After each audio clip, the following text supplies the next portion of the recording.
ensuite, un beau matin, quand tout sera fini.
bénisse. Amen. Que le Seigneur Jésus-Christ vous bénisse richement. Amen. Nous sommes très heureux d'être dans la maison du Père. Amen. Vous allez bien? Amen. Donnez une belle acclamation au Seigneur Jésus. Amen, amen. Écriture dans le livre de Pierre, 1 Pierre, chapitre 4, au verset 7.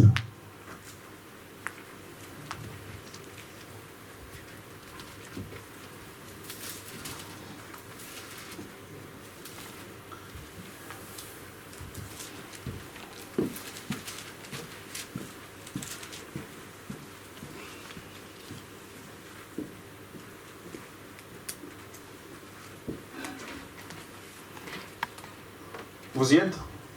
Amen. Je vais lire la parole. La fin de toutes choses est proche. Amen. Soyez donc sages et sobres pour vaguer à la prière.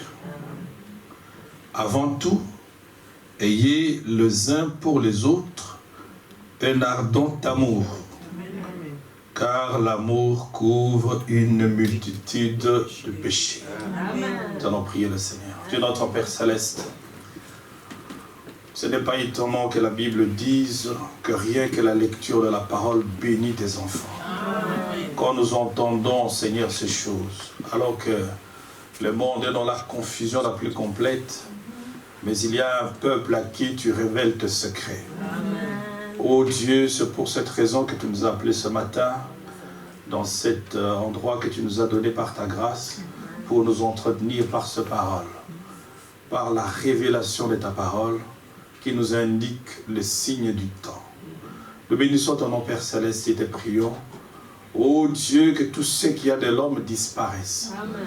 Que l'homme soit mis de côté, Seigneur, et que le glorieux Saint-Esprit, qui nous a été promis pour nous conduire, vienne pour nous conduire, nous guider.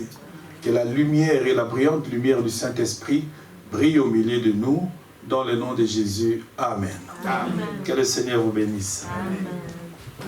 Eh bien, nous sommes très heureux d'être dans la maison du Père aujourd'hui matin pour partager la parole du Seigneur. J'aimerais pour commencer rendre en tout cas hommage à tous les serviteurs de Dieu qui, d'une manière ou d'une autre, apportent la parole en scrutant les Écritures par rapport aux signes du temps et par rapport évidemment à tout ce qui se passe aujourd'hui dans le monde. C'est une bénédiction que le Seigneur nous a donnée pour qu'évidemment qu'il y ait des gens comme des sentinelles qui s'occupent, qui scrutent les choses afin de mettre la révélation à la disposition de ses enfants. Et nous voulons remercier le Seigneur pour cette grâce-là. Merci, pasteur, pour l'occasion que tu me donnes. Et merci pour la parole, en tout cas aussi, que tu nous apportes. Que le Seigneur bénisse tous ses serviteurs pour ça. Amen.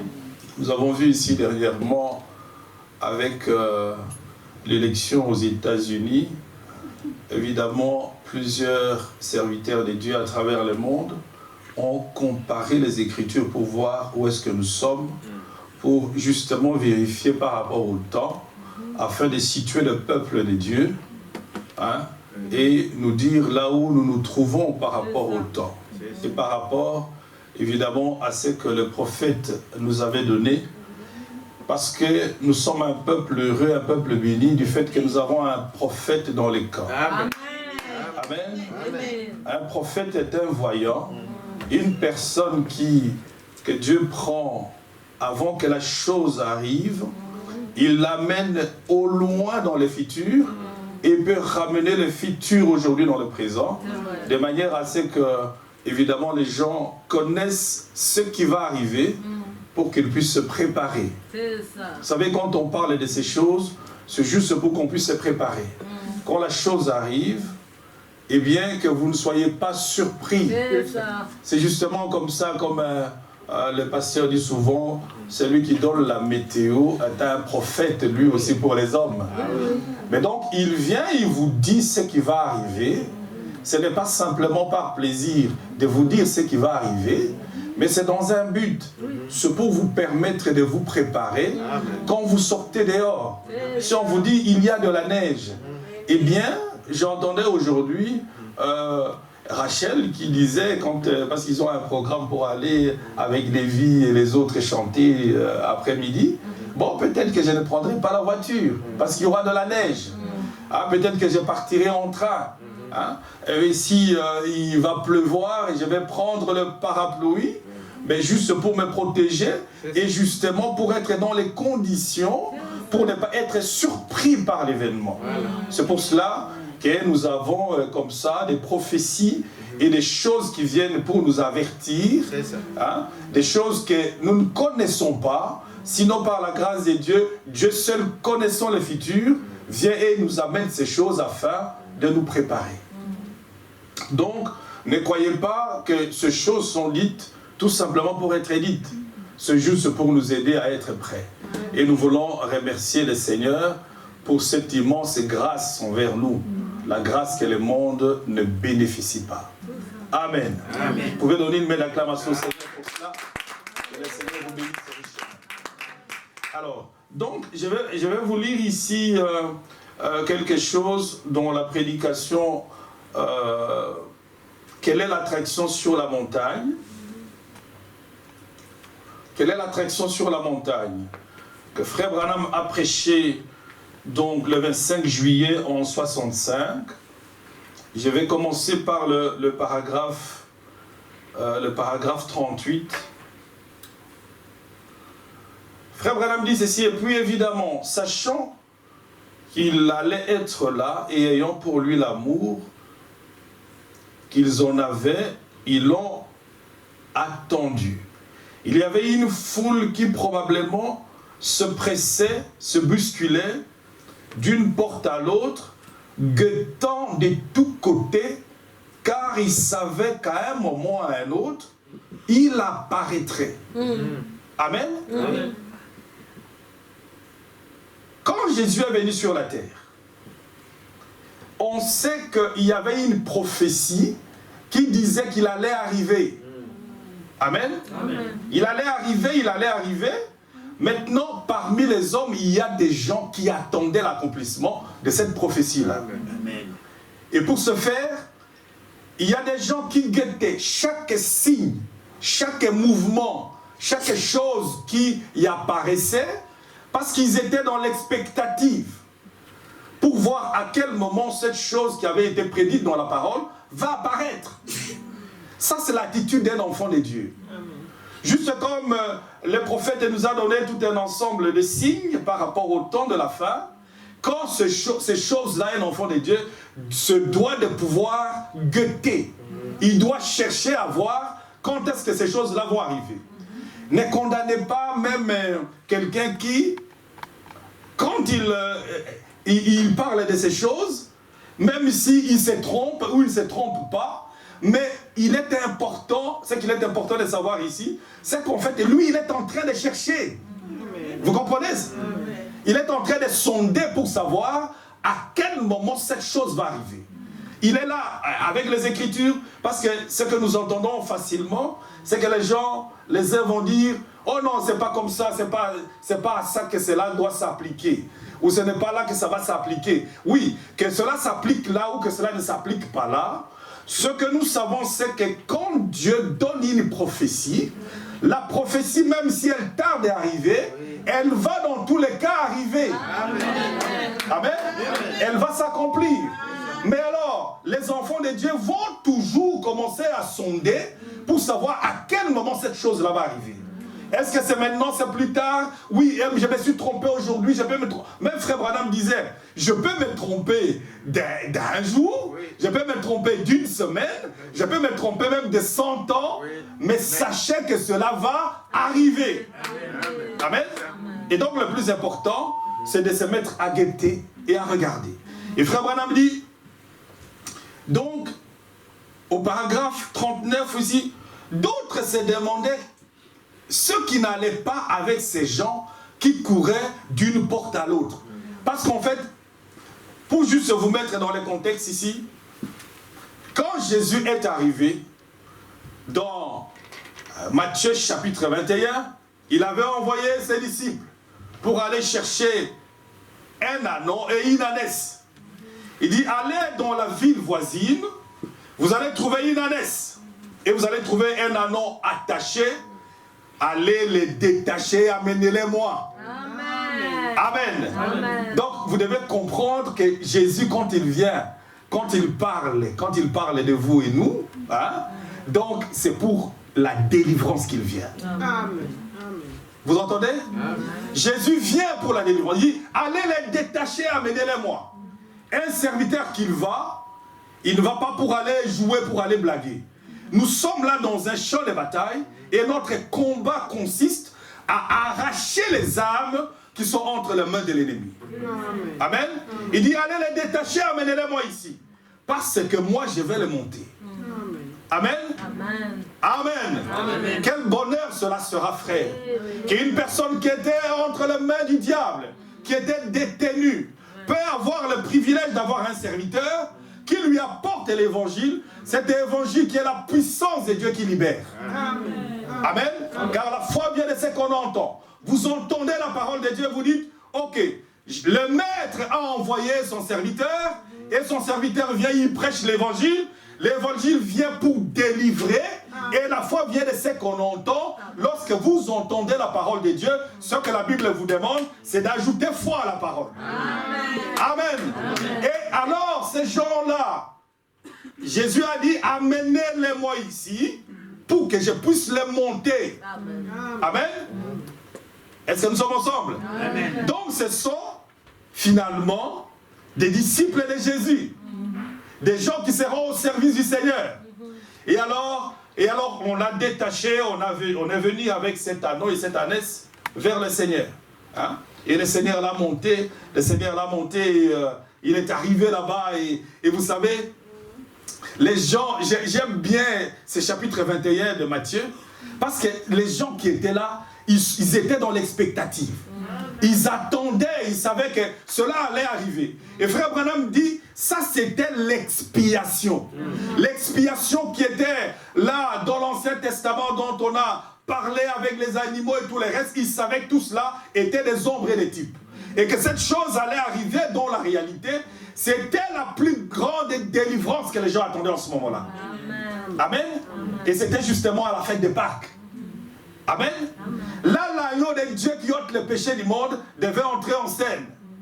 Donc, c'était le moment de délivrance le plus important que le monde attendait. Et c'était en ce moment-là. Donc, ce n'est pas étonnant que vous qui attendez la délivrance. Parce que nous savons que quand ces choses arrivent, qu'est-ce que la Bible dit? Vous qui attendez, levez les yeux parce que votre délivrance approche. Amen. Amen. J'aimerais vous dire ceci, frère. Quand on arrive devant des événements ici, comme nous allons parcourir aujourd'hui, que ce soit dans la Bible, que ce soit dans les messages, ces choses que nous voyons aujourd'hui dans le monde, qui font que les gens sont inquiets, en fait, pour les enfants de Dieu, l'échéance vers la délivrance des enfants de Dieu continue à se rapprocher. Amen. C'est pour ça qu'au lieu qu'un enfant de Dieu soit inquiet, il te dit, tu ne dois pas t'inquiéter.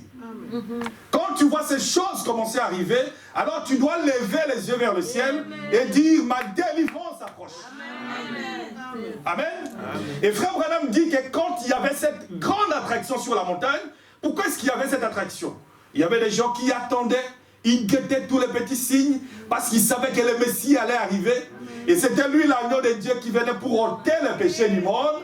Et c'était le moment de la grande délivrance. Donc les gens étaient dans l'attente. Comme nous aussi, lorsque nous scrutons tous les signes que le prophète nous a laissés, nous savons que c'est pour notre délivrance. Amen. Amen. Est-ce que nous sommes ensemble? Amen. La délivrance. Et c'est ça que frère Branham dit au paragraphe 39. Il dit, d'autres se demandaient, mais c'est qui n'allaient pas avec ces gens qui couraient d'une porte à l'autre. Quelle était cette attraction? Vous voyez? C'est la même chose. Vous allez voir, il y en a qui vont lire les autres vont se moquer du fait que, bon, parce qu'il y a eu les élections ici, que les gens commencent à prêcher tout autour de ça. Mais c'est normal, frère. Parce que c'est chaque signe que les prophètes avaient donné. C'est normal que quand on voit quelque chose se pointer, évidemment, que les gens scrutent et qu'ils voient qu'est-ce que le prophète a dit par rapport à ça. Amen. Et alors, mais il y en a d'autres qui sont là dans l'expectative et qui s'étonnent, qui disent, mais qu'est-ce que c'est que ça? Mais les gens sont dans... Mais qu'est-ce qui se passe avec... pourquoi est-ce que les autres vont nous mettre des femmes qui sont habillées en tel vêtement et les autres? Non, nous sommes en train de scruter pour voir ce que le prophète a dit. Nous sommes dans l'expectative. Que l'on se trompe ou qu'on dise la vérité, nous sommes en train de scruter tous les signes. Amen. Est-ce que nous sommes ensemble? Amen. Donc ne vous occupez pas des gens. Et Frère Branham dit au paragraphe 40, il dit, il y regardait ici et là pour découvrir. Il y paraissait chercher quelque chose dans l'attente que quelque chose allait arriver. Vous entendez? C'est ce que nous faisons maintenant. Nous sommes à l'attente que quelque chose va arriver. Ce qui va arriver ici, nous savons que nous allons tout droit. D'abord, il y aura l'enlèvement de l'église. Amen. L'enlèvement de l'épouse. Et après l'enlèvement de l'épouse, ça sera la destruction. Ça sera la tribulation. Et le monde sera détruit. Amen. Et c'est pour cela qu'avant que ces éléments, ces choses arrivent, Dieu nous avertit à travers le signe. Pour que vous sachiez.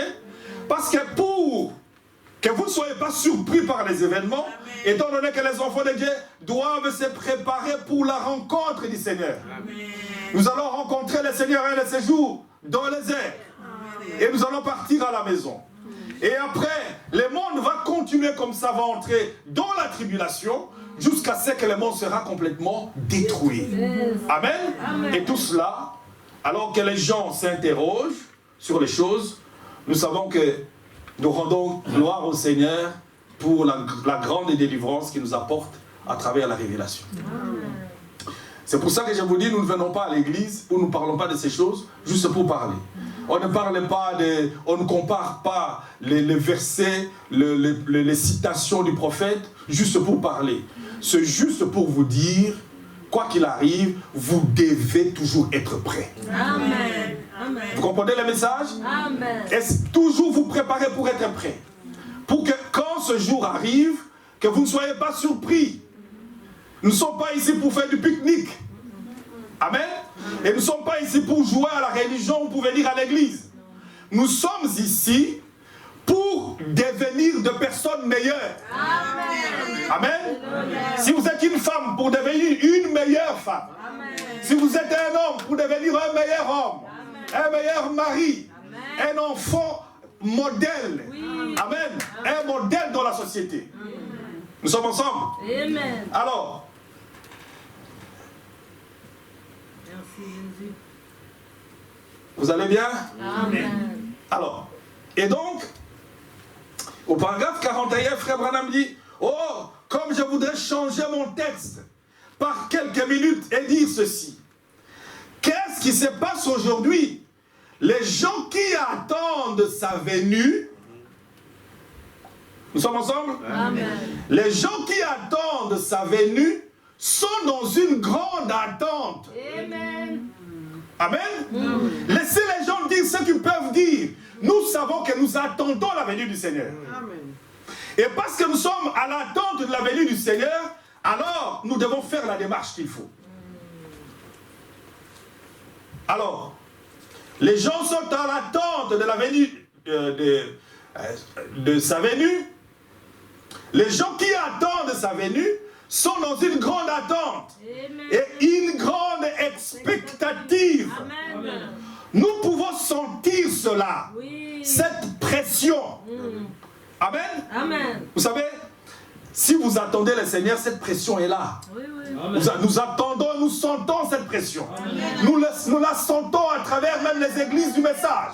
Nous sentons la pression sur la terre. Et nous savons que nous sommes en train d'attendre. Nous sentons le monde, il y a une pression qui augmente. Amen. Et nous sommes là nous sommes en train de chercher. Alors, nuit et jour, frère. Nous lisons les messages, nous lisons la Bible et nous nous demandons quand le Seigneur viendra. Serai-je prêt? Comme la chanson le dit.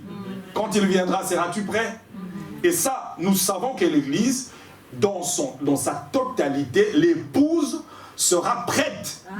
Parce qu'il est écrit que Jésus aura une Église qui sera sans tache ni ride. Et cette Église sera ici, il n'y a rien qui pourra l'arrêter. Et c'est pour ça qu'il y a un peuple qui se prépare.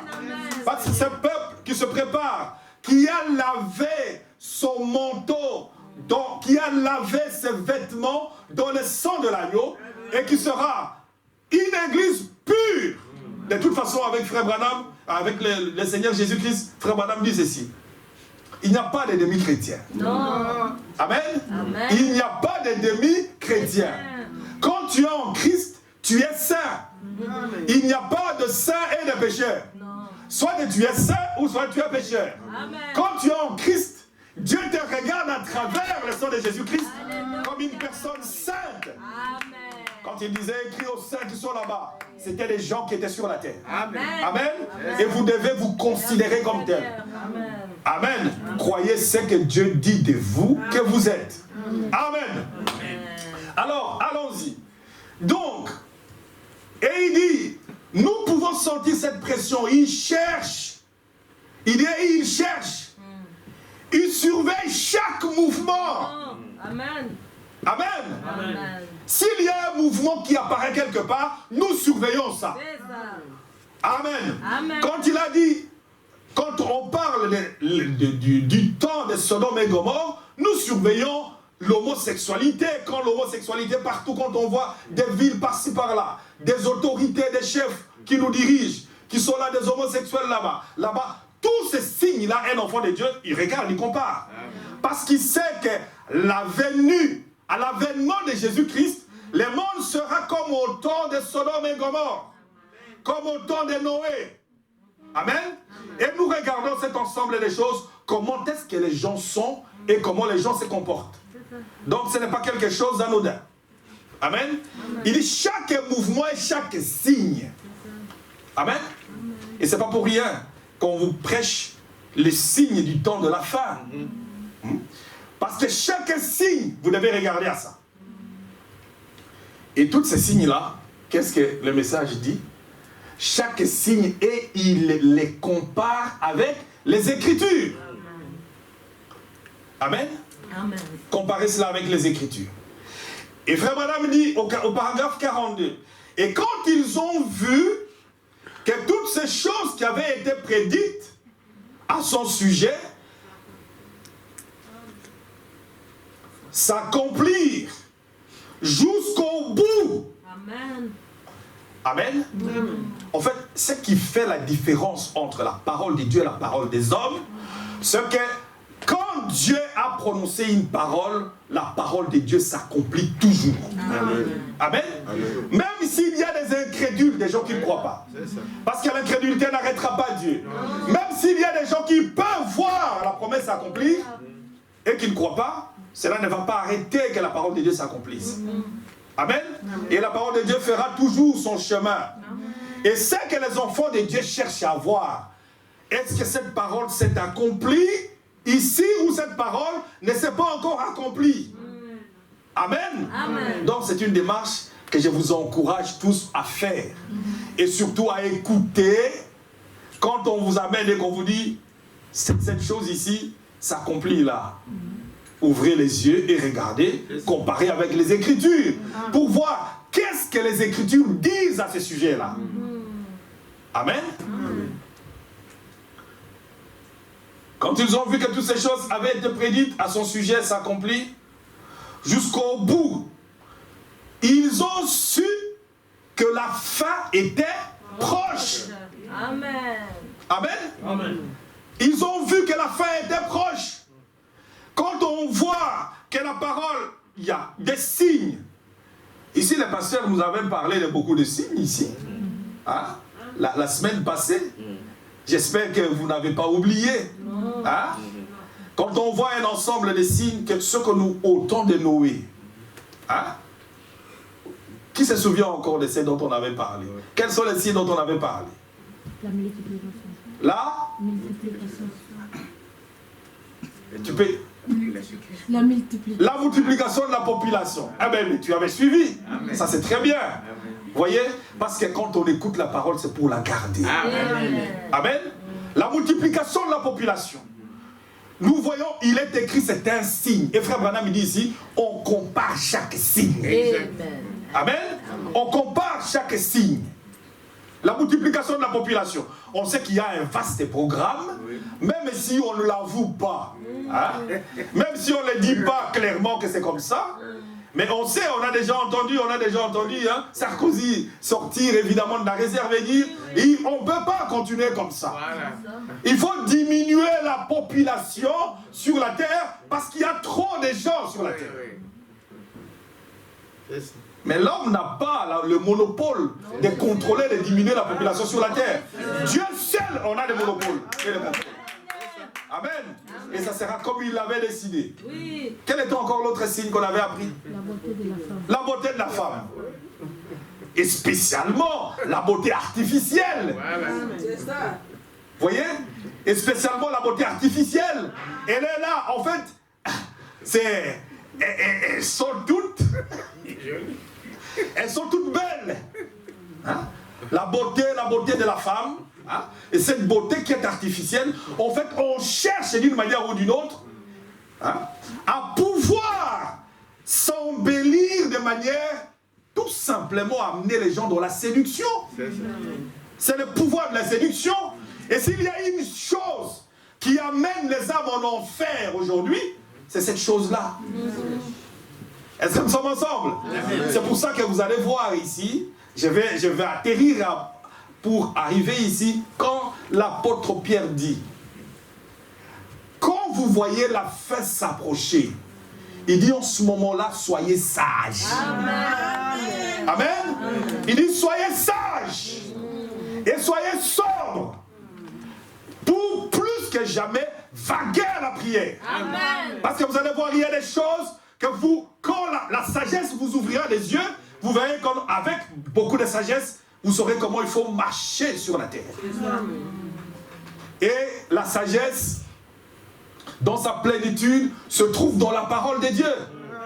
Amen. Amen. Le Saint-Esprit qui vous donnera la sagesse. Amen. Et si vous voulez avoir la sagesse, il n'y a pas un endroit meilleur où vous pouvez l'avoir si ce n'est dans la parole de Dieu. Amen.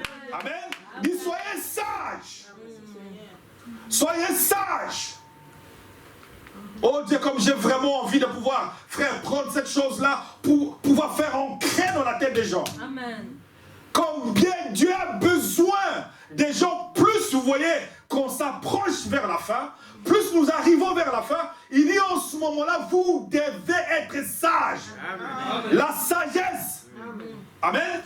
Parce que, et vous savez qu'en fait, la sagesse, quand Dieu parle de la sagesse dans la Bible, la première fois qu'il a commencé de parler de la sagesse, il a parlé de la sagesse pour construire le tabernacle. Amen. Vous m'entendez? Il a parlé de la sagesse pour construire le tabernacle. Il a dit à Moïse, je vais mettre dans Beth-Salem un esprit de sagesse et d'intelligence pour qu'il sache comment il peut construire le tabernacle. Parce que sans sagesse, vous ne pouvez pas bâtir la maison de Dieu. Amen. Vous êtes vous-même aussi une habitation de Dieu. Une habitation vivante. Et sans la sagesse, vous ne pouvez pas construire la maison de Dieu. Amen. Et vous devez savoir une chose. Non seulement ça, mais sans la sagesse, vous savez, quand on parle de la sagesse, comme je vous dis, de la première fois quand la Bible s'ouvre en parlant de la sagesse, il parle de construire. Amen. De construire. Amen. Amen. Vous allez voir que quand la sagesse apparaît dans la Bible, la sagesse va beaucoup parler de construire. La sagesse construit. La sagesse construit. Et vous allez voir que l'insensé, quand l'intelligence n'est pas ici, il détruit. Oui. Amen. Écoutez-moi bien, frère. Je ne suis pas ici que pour parler. Nous sommes ici pour parler, vous tous qui écoutez à la maison. Partout là où vous êtes, vous écoutez avec attention. La sagesse, quand la Bible parle de la sagesse, quand il a commencé à parler de la sagesse dans la Bible, et vous allez voir tous les longs quand il parle de la sagesse, il va dire, une femme sage construit sa maison. Quand il parle, au tout début là-bas, il dit, Bethsalem, je mettrai un esprit de sagesse en toi, pour que tu saches comment construire le tabernacle. Et vous allez, chaque fois qu'il parle de la sagesse construit. Amen. Quand tu vois l'inverse, il dit l'insensé, une femme insensée, qu'est-ce qu'elle fait? Elle détruit. Elle détruit. Et une personne, quand la sagesse est là, elle est là toujours pour construire. Amen. Tu arrives à un endroit où tu vois que ça ne va pas. Quand Dieu te donne la sagesse, c'est pour construire. Construire. Quand il y a, là où il n'y a pas l'unité, la sagesse construit l'unité. Là où il n'y a pas l'attente, la sagesse construit l'attente. Et la sagesse n'est pas là pour détruire. Quand vous voyez qu'il y a une intelligence qui détruit, cette intelligence-là ne vient pas de Dieu. Amen. Parce que la Bible dit qu'il y a une sagesse qui vient d'en bas, et puis il y a une autre qui vient d'en haut. Amen. Quand la sagesse vient du ciel, elle est là pour construire. Amen. Merci. Pourquoi je vous parle de tout ça, frère? Vous voyez? Quand on a toute la sagesse ici des Écritures, nous sommes des gens qui devaient être le plus grand bâtisseur dans nos maisons. Amen. Vous comprenez? Amen. Vous ne pouvez pas venir ici dans les messages de William Branham et suivre la parole de Dieu ici. Frère, est-ce que tu peux me brancher, mon ordinateur?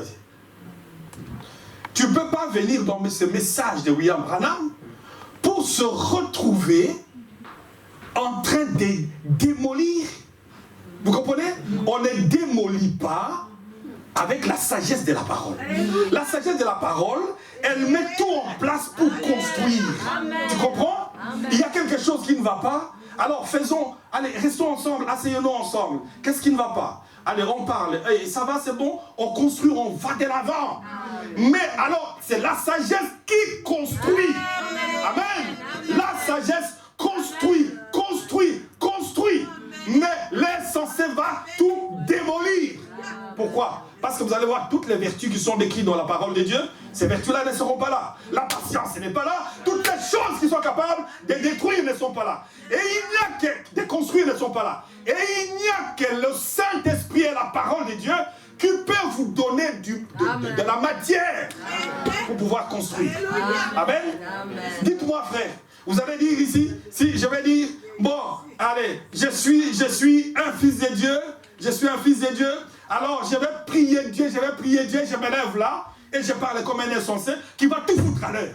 Et vous priez, mais vous ne comprenez pas. Amen. Parce que Dieu doit vous dire qu'en fait, il y a eu la sagesse.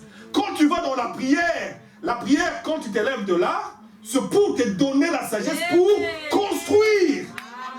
Mais tu ne te lèves pas de là pour que tu y aies la sagesse pour détruire. Pourquoi il nous dit ici? Il dit c'est plus que jamais le temps de pouvoir vaguer à la prière. C'est le temps de vaguer à la prière. Pourquoi? Parce que nous sommes dans un monde qui est en pleine démolition. Amen. Tout ce qui se passe dans le monde aujourd'hui, c'est pour détruire. C'est pour détruire. Et les diables vont entrer dans des foyers, dans des ménages. On nous a dit aujourd'hui ici, quand vous suivez les informations, que évidemment ici, parmi les conséquences du confinement, c'est qu'il y a eu des ménages qui sont par exemple détruits. Mais vous vous rendez compte? Ça on dit c'est la conséquence de Covid, de confinement. Mais frère, alors que pendant cette période, pour une famille qui prie, ça a été une aubaine. Parce que Dieu les a épargnés du travail. Il les a épargnés des choses qu'ils ne pouvaient pas faire. Pour pouvoir trouver du temps pour vaguer à la prière. Et ce n'est pas le moment pour détruire. C'est le moment pour plus que jamais se retrouver unis. Quand il y a la sagesse de Dieu là-dedans. Amen. Amen. La sagesse. La sagesse, il dit, plus vous arrivez vers la fin, en ce moment-là, soyez sages. Amen. Alléluia. Parce que vers la fin, c'est l'énergie de la destruction. Il ne fera que détruire pour vous amener complètement vous-même dans la destruction. Et alors en ce moment-là, il te dit, sois sage. Vous savez, sois sage. Qu'est-ce qui fait qu'un enfant soit... Parce qu'il y en a qui disent, il y a des enfants qui sont... Les enfants qui sont... Les uns sont plus aimés que d'autres. Mais non, en fait, c'est pas ça.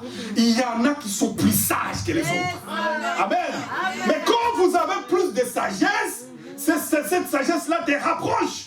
Te rapproche, évidemment, et les parents sont contents de pouvoir t'entendre, d'être là à côté. Parce que tu as la sagesse, tu es capable d'écouter. À cause de la sagesse, il y a dans des familles où on a pris l'enfant plus jeune a remplacé son père parce qu'il avait la sagesse. C'est la sagesse qui a fait ça. La sagesse. Amen. En fait, c'est la sagesse qui fait qu'une femme devienne une épouse. Est-ce que vous m'entendez? C'est la sagesse qui va faire qu'une femme, tout le monde peut être une femme là. Hein? Mais qu'est-ce qui va faire qu'une femme soit véritablement une épouse dans un ménage? C'est la sagesse. Et elle a la sagesse pour construire sa maison. Parce qu'on dit, la femme sage construit sa maison. Amen. Vous m'entendez?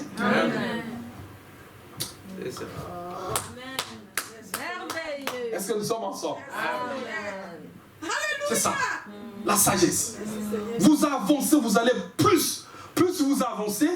En fait, ne prenez pas des décisions comme ça à la hâte. Réfléchissez. Réfléchissez. Regardez ce que la parole de Dieu dit. Et alors en ce moment-là, vous allez marcher avec la parole de Dieu. Amen. J'arrive là. Mais ça ne va pas. Ok, qu'est-ce qui ne va pas? Alors on s'assied, on parle.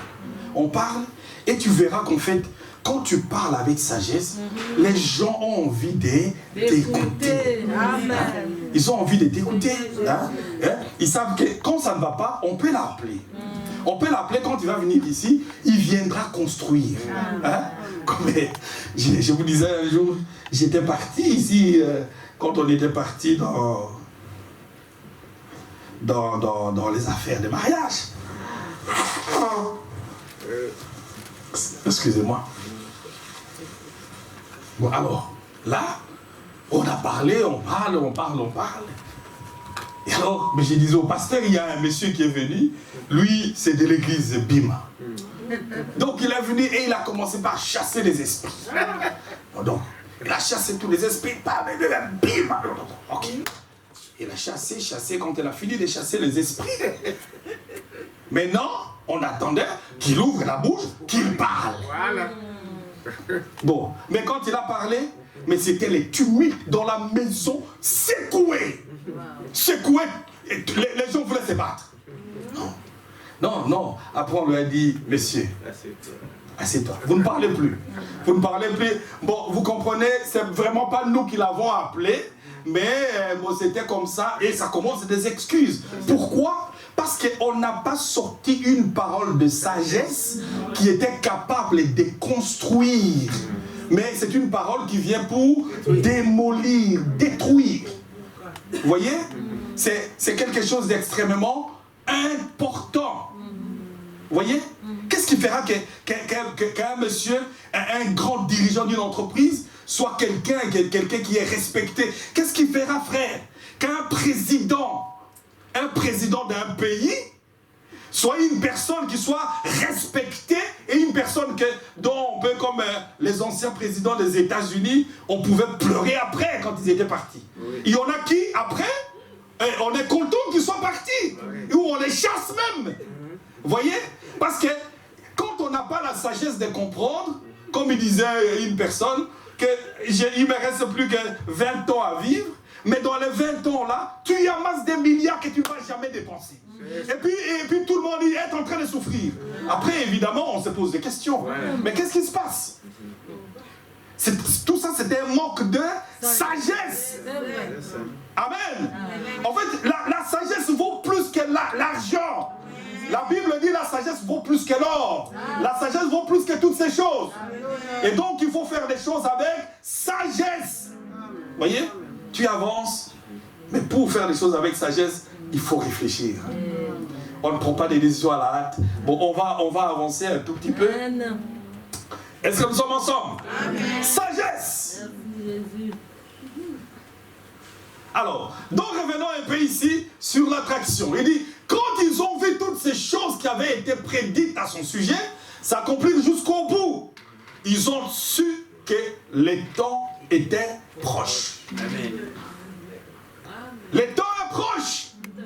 Quand on voit des signes qui sont prédits. J'ai vu mes sœurs ici viennent de me rappeler, de me rappeler deux choses. La population qui augmente, la beauté de la femme. Alors, les unions libres. Bon, les unions libres, mais ça c'est clair. Ça c'est monnaie courante. De toute façon, c'est, vous savez comment on les décrit? Mon compagnon. Voilà. C'est difficile d'entendre mon mari. Hein. J'ai dit, ça devient compliqué, difficile d'entendre. Ma femme vient de dire ici, mon compagnon. Ça veut dire qu'en fait, cette définition-là, mais ça reste là. Amen. Mais ça c'est anti-scripturaire. Hein? C'est pas dans la parole de Dieu. Toutes ces choses-là ne construisent pas. Et nous savons que c'est un ensemble de signes qui sont là. Hein? Ce sont les signes du temps. Amen. Amen. Est-ce que nous sommes ensemble? Amen. Alors, ces choses-là ont été prédites dans la parole. Quand vous voyez ces choses arriver, la Bible dit, alors sachez que le temps est proche. Donc, et ça c'était du temps du Seigneur Jésus-Christ, quand il est venu sur la terre. Il devait être crucifié. Il est venu pour la délivrance du peuple. Il est venu pour le rachat de l'humanité. C'est son sang sur la croix qui devait nous racheter pour que nous soyons libres. Alors, ils étaient là, ils attendaient ce moment-là. Comme nous aussi aujourd'hui, lorsqu'on voit toutes ces choses arriver, nous savons premièrement que Dieu avait promis à cet homme de la fin qu'il nous enverrait un prophète. Et nous l'avons eu. Amen. Amen. Et grâce à ce prophète, nous sommes éclairés sur beaucoup de choses aujourd'hui. Amen. Sur ce dont on parle aujourd'hui. Et ce prophète nous a donné aussi un ensemble de signes qui nous propulsent vers la fin des temps. Nous sommes à la fin, mais c'est la fin de la fin. Il faut savoir que la fin d'abord de la vie de l'épouse sur la terre. Parce que l'épouse doit partir. Il y a une fin par rapport à ça. Après, nous ne serons plus ici. Mais après, la Bible parle aussi de la fin de toutes les choses. Il arrivera un moment où tout sera complètement anéanti. Amen. Amen. Mais les enfants de Dieu ne seront pas surpris par ça. Parce que de toute façon, sachez que par rapport à toutes ces choses, Dieu a fait une voie de sortie. Amen. Dieu a fait une voie de sortie. C'est pour ça qu'il vient vous parler ici. Pour que vous puissiez vous préparer afin de prendre votre voie de sortie. Amen. La voie de sortie. Dieu a toujours aménagé une porte de secours pour ses enfants. Hein? Il a toujours pourvu, avant que le problème arrive sur la terre, il a d'abord prévu une solution. Amen. Amen. Il y a toujours une porte de sortie. Donc toi aujourd'hui, qui souffre dans l'énergie de la destruction, sache que Dieu te donne la sagesse pour reconstruire. Parce que c'est là sa porte de sortie qui te donne. Son esprit, son intelligence. La parole de Dieu. Amen. Amen. Toi qui souffrais, peu importe la situation, hein, sache que Dieu a toujours une solution qu'il prévoit avant que ton problème arrive. Amen. Amen. Et la solution, il l'a mise en place avant que le problème arrive. C'est pour ça que notre Dieu, lui, dès l'avant-fondation du monde, avant même que le monde soit, il a déjà immolé l'agneau. Amen. Il a déjà immolé l'agneau qui était la solution à tout problème avant que le monde soit. Amen. Est-ce que vous aimez le Seigneur? Si vous êtes malade aujourd'hui, sache que Dieu a déjà pourvu la guérison. Amen. Si vous êtes un pécheur, sache que Dieu a déjà envoyé Jésus. Pour l'expiation a déjà été prévue. Vous ne pouvez pas dire je vais vivre dans la défaite parce que Dieu a déjà pourvu. La solution existe. Amen. Est-ce que vous l'aimez? Alors, et frère Branham dit au paragraphe 45, du sommet des monts Oliviers vint un petit âne blanc venant descendant de la colline, accompagné d'un groupe de gens qui criaient fanatiquement et arrachaient les rameaux, les arbres, et les jetaient les vêtements sur la route et criaient Hosanna au fils de David. Comme j'aime cela, frère. Hosanna au fils de David. Parce que ce sont des gens-là qui attendaient. C'est-à-dire qu'en fait, il y avait des gens qui non seulement ils attendaient, mais ils montraient qu'ils avaient ouvert leurs yeux, leurs bras pour accueillir la personne qui venait. Amen. Parce qu'il y a, c'est des signes d'accueil. Hein. Nous, quand on accueillait tous les chefs qui venaient, c'était joncher la rue des branches de palmiers ou de je ne sais pas ce que c'est. Hein? Le signe de nous te souhaitons la bienvenue. Donc on prend le pagne et puis on l'étale par terre pour te dire tu peux marcher, c'est-à-dire que nous ici, nous t'accueillons. Amen. Amen. Amen. Et soyez dans cette attitude-là où vous ouvrez quoi? Ce ne sont pas vos bras, mais où vous ouvrez votre cœur pour faire bon accueil à la parole de Dieu. Parce que nous parlons de la parole qui doit être entrée directement dans le cœur du croyant. Amen. Amen. Bon accueil à la parole de Dieu. Bon accueil à la parole de Dieu. Alors, Jésus lui-même sera là. Il va monter cet âne. Hein? Il va monter cet âne. Et puis je me demandais comment il avait monté les deux bêtes là pour aller. Hein? Mais et il est parti, il est rentré.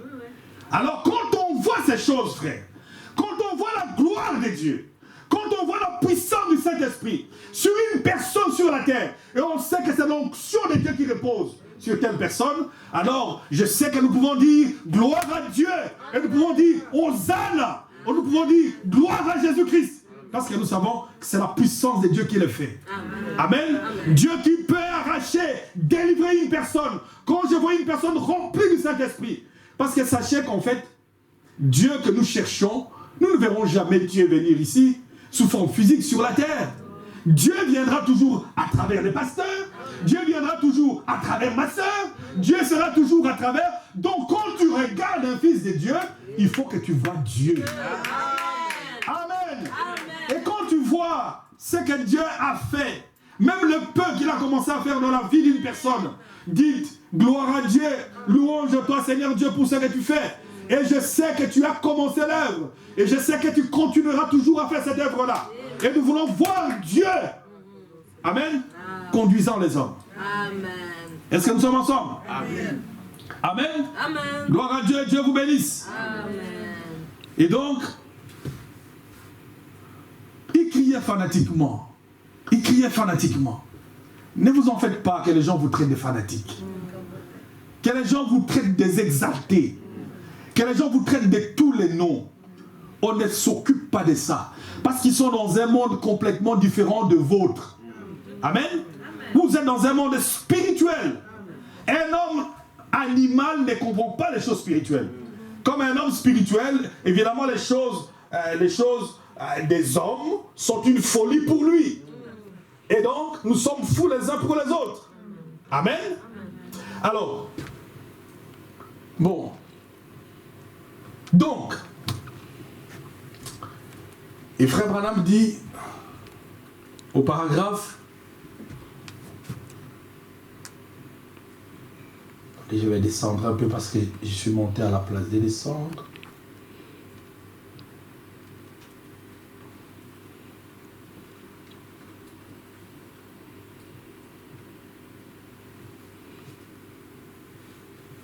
Frère Branham dit au paragraphe 46,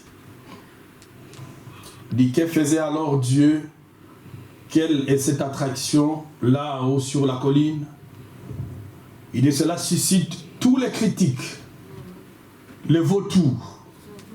Les vautours, du message de ce matin. Et les aigles, voyez, tel comme nous parlons là, et comme évidemment quand les gens sont en train de scruter les signes, quand ils comparent les choses, tu as autour les aigles qui sont là pour manger la parole. Tu as aussi tout autour des vautours. Et des gens qui vont se mettre à critiquer. Amen. Il y en a qui seront là que pour critiquer. C'est-à-dire qu'en fait, ils vont chercher. Simplement, ils cherchent continuellement à trouver où se trouve la faute dans tout ça. Ou dire, mais l'interprétation qu'il a donnée par rapport à ça, c'est pas ça qui compte, frère. Moi, je vous ai dit, moi, ce qui compte, quand je vois tous les serviteurs de Dieu à travers le monde entier, qui sont en train d'expliquer tous ces événements, même s'il y a quelqu'un qui il a parlé un peu différemment de l'autre, ce qui me réjouit, c'est qu'évidemment, ce sont tous des gens qui sont en train de scruter ce qui se passe autour de cet événement-là. Ils sont dans l'expectative. Et j'ai confiance que Dieu ouvrira les yeux de tout le monde parce qu'il a dit qu'il y aura l'unité de la foi. Amen. Mais nous savons que ces choses-là arriveront. Mais tout autour, là, tu as des vautours qui vont se mettre là, rien qu'à faire une chose, critiquer. Critiquer. Voyez? Il dit, certains viennent par curiosité. D'autres viennent pour trouver des fautes. Et d'autres viennent pour critiquer. Des gens de toutes sortes se rassemblent, comme nous l'avons dit ce matin. Les croyants, les soi-disant croyants et les incroyants. Qu'y a-t-il dans la montagne? Il dit, la prophétie s'accomplit. Maintenant, nous allons voir ce qui se passe. Amen. Amen. La prophétie s'accomplit et nous allons voir ce qui se passe. Au paragraphe 47.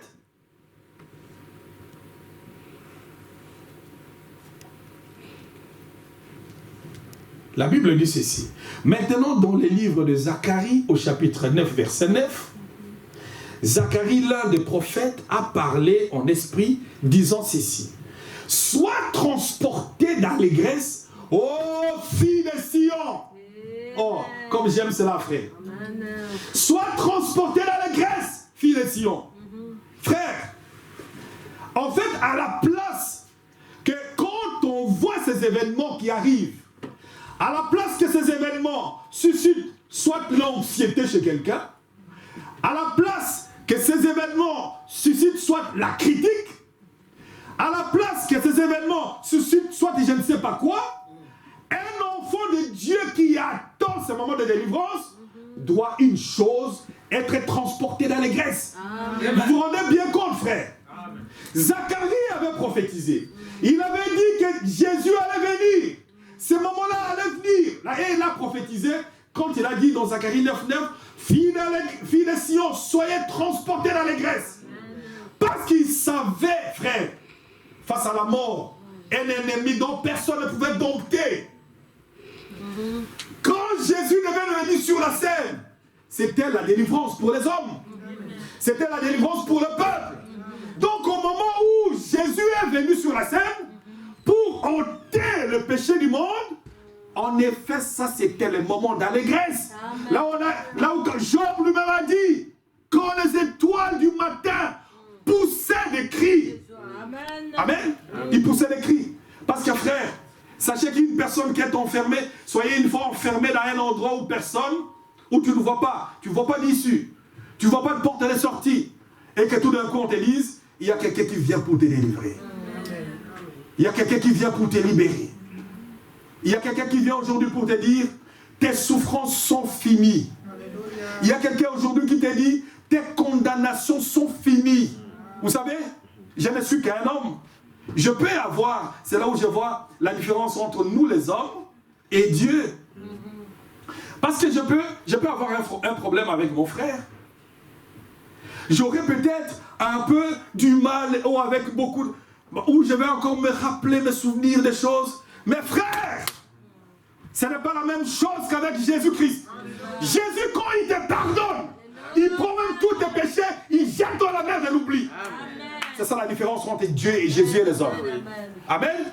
Il ne s'en rappelle même plus. à ce Jésus-là, je lui dois tout. Amen. Je lui dois tout. Je peux me rappeler, telle personne m'a fait telle chose, tel jour. Mais ce n'est pas la même chose qu'avec Jésus. C'est là où nous avons des raisons de l'aimer. C'est-à-dire quand il te dit qu'il t'a pardonné pour tes transgressions, l'affaire est classée. Amen. L'affaire est classée. Tu sais, et nous c'est la foi. Abraham a marché par la foi. Il ne faut pas commencer à réfléchir et dire, mais Seigneur, comment est-ce que cela se passe? Il te dit, je te pardonne. Tu as besoin du Saint-Esprit qui demande, je te donnerai. Amen. Amen. Tu as besoin du travail, il te dit, cherche et tu trouveras. Amen.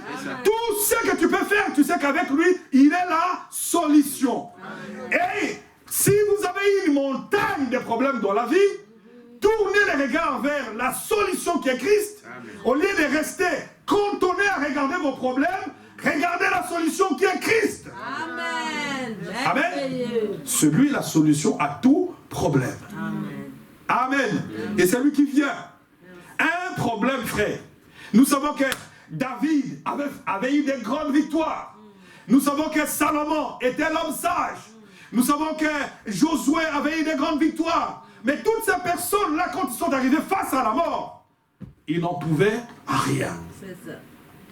Il n'y a eu qu'un seul qui pouvait nous délivrer de la mort. C'est Jésus-Christ. Et il est venu, il a versé son sang, il nous a libérés.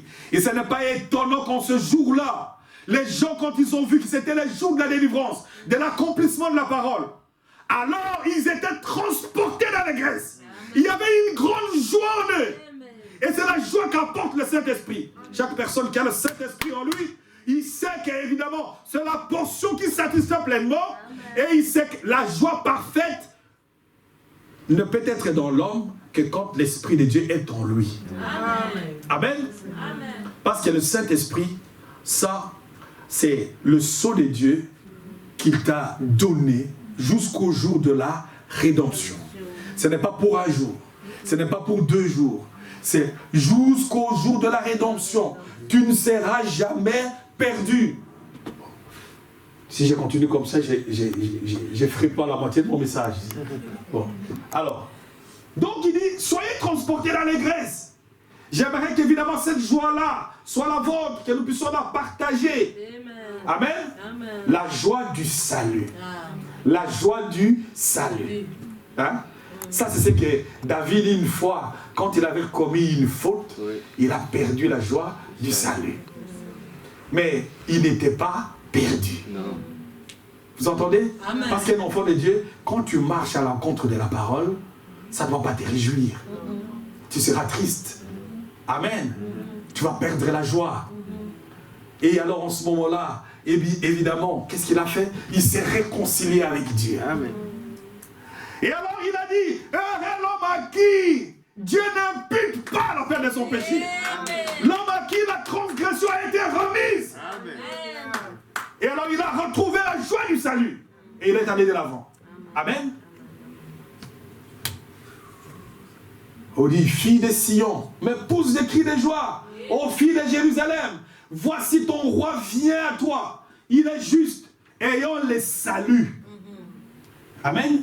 Il est humble et monté sur un âne. Bon, ça c'est un peu ce qui s'est passé. Alors, si je dois revenir un peu ici, nous savons que nous vivons au temps de la fin. Amen. Amen. Nous vivons au temps de la fin, au temps où l'Église n'attend qu'une chose, c'est de partir. Amen. De retourner à la maison. Mais après ça, il viendra des moments terribles sur la terre. Et l'apôtre Pierre dit, la fin de toutes choses est proche. Les gens qui vivent à la fin de toutes choses, c'est nous qui nous approchons vers la fin de toutes choses.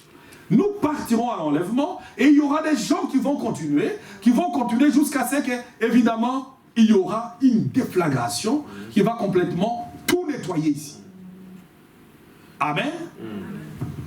Et c'est pour cela qu'il dit, alors que nous approchons la fin, ce qu'il nous demande, c'est d'être sages. comme je vous ai dit au départ, que quand on arrive vers les temps de la fin ici, quand on est au temps de la fin, quand on arrive, plus on approche vers la fin, il y a de plus en plus l'énergie des destructions qui arrive, qui est là. Faites attention à ça. Partout là où vous êtes à la maison chez vous, sachez, je vais vous lire Frère Branham après par la suite. Dieu, qu'est-ce qu'il nous demande ici par rapport à ces temps-ci? Que chacun, que ce soit dans votre maison, c'est plus que jamais le moment où il faut vaguer à la prière, où il faut appliquer la sagesse, où il faut être sobre. Et alors en ce moment-là, parce que plus on approche la fin, plus l'énergie de la destruction va se mettre en route. Vous allez voir, les ménages, il y aura des destructions. Dans le travail, il y aura des destructions. Vous allez partir dans tout environnement où se trouvent les gens. C'est l'énergie des destructions est complètement en marche d'une manière continue. Mais contre ça, vous devez appliquer de la sagesse. Amen. Et il n'y a pas de plus grande sagesse que la parole de Dieu. Et je vais vous lire, Frère Branham, par rapport à ça.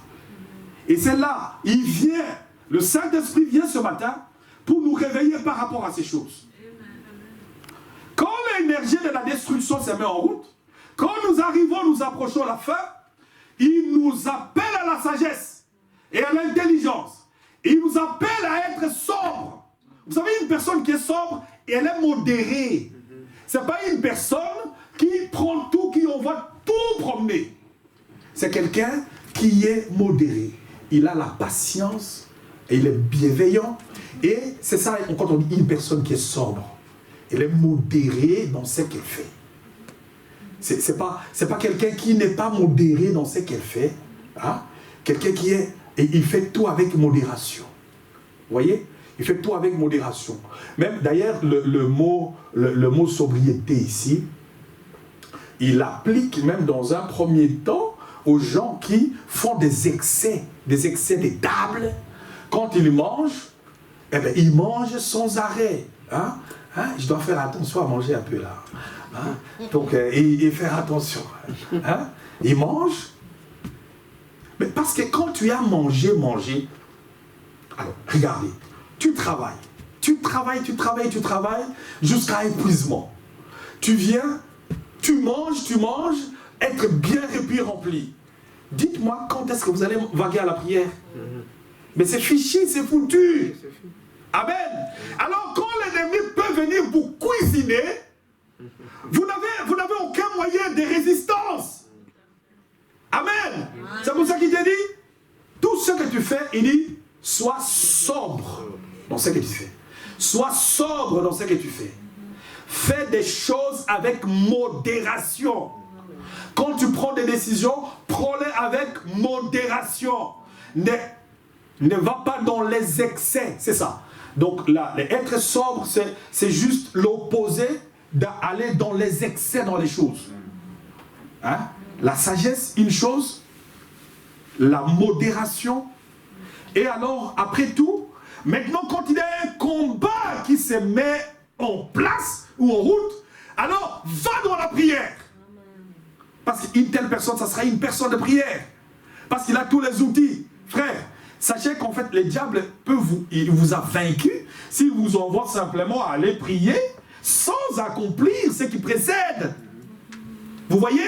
Amen. Et vous pouvez voir, en fait, quelqu'un qui n'a rien avec la vie de Christ, ou qui s'éloigne davantage de la vie de Christ, mais qui peut s'appliquer à fond dans la prière. Non, c'est pas ça. La Bible dit, sois sage, sois sobre, et simplement après, prie. Amen. Parce que quand tu vas là-bas, comme je vous ai dit, c'est une énergie de construction. Tu vas là-bas, tu ne peux pas sortir de là. Imaginez-vous quelqu'un qui va prier toute la nuit, et il va sortir de là, il va dire, bon, Dieu m'a dit que nous devons casser le mariage. Il y a quand même un problème. C'est ça. Vous comprenez? Ça, mais et puis après là, il va retourner encore, prier. Déjà, on est dans les excès, dans les décisions. Vous voyez? Deuxièmement, évidemment, là, je ne sais pas si c'est une décision qui est prise avec sagesse. Hein? Parce que, bon, on a dit, une femme sage, qu'est-ce qu'elle fait? Elle construit. Est-ce qu'elle détruit? Non. Qui détruit? Une femme insensée. Ça, c'est Proverbe 14. Donc, et frère Branham savait qu'un jour, une femme est venue avec une prophétie, il lui a donné une prophétie et tout ça. Frère Branham lui a dit, je comprends que ta prophétie est douce, mais ça ne vient pas. Ça ne vient pas de Dieu. Pourquoi est-ce qu'il lui a dit que ça ne venait pas de Dieu? Parce que c'était contraire à la parole de Dieu. Amen. Dieu ne va pas te parler et pour contredire sa parole. Donc la sagesse qui vient de Dieu, elle est en cohérence avec la parole de Dieu. Amen. Amen. Elle te parle en fonction de la parole de Dieu. Et donc,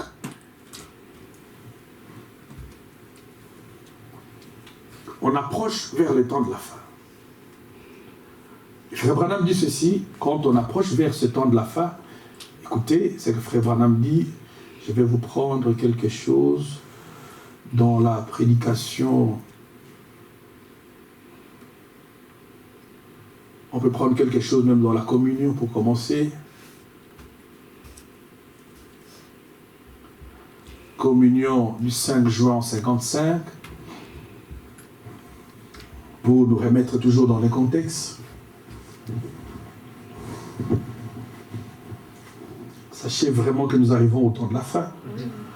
Frère Branham dit, ce qui arrivera du temps de Noé arrivera, sur paragraphe 56, arrivera de même au jour du Fils de l'homme. Oh, ne jouez pas les amis. Vous entendez ça? Amen. Frère Branham dit, ne jouez pas les amis. Eh bien maintenant, vous ne comprenez pas. Vous qui vivez ici en Amérique et ignorez les choses qui se passent dans les autres pays. Il y a quelque temps, lorsque on m'a amené en Finlande, lorsque je suis allé près de la grande ligne qu'on appelle les rideaux. Vous savez, les rideaux de fer. Donc il y a une ligne imaginaire ici, quelque part là, qui sépare l'Europe occidentale et l'Europe de l'Est. Hein? Et donc là, il y a toute une stratégie qui s'est mise en place là, une stratégie de la guerre froide, où il y a la fabrication des armes, toutes les techniques d'espionnage, et tout un tas de choses qui sont mises en place, que nous ici, en fait, on ne connaît pas, vous ne connaissez pas les 1 millième de ce qui se passe sur la terre et dans le monde. Amen. Amen. Vous ne connaissez pas 1 millième de ce qui se passe sur la terre et dans le monde. Il se passe beaucoup de choses. Donc on l'a amené dans cette ligne, là qu'on appelle le rideau.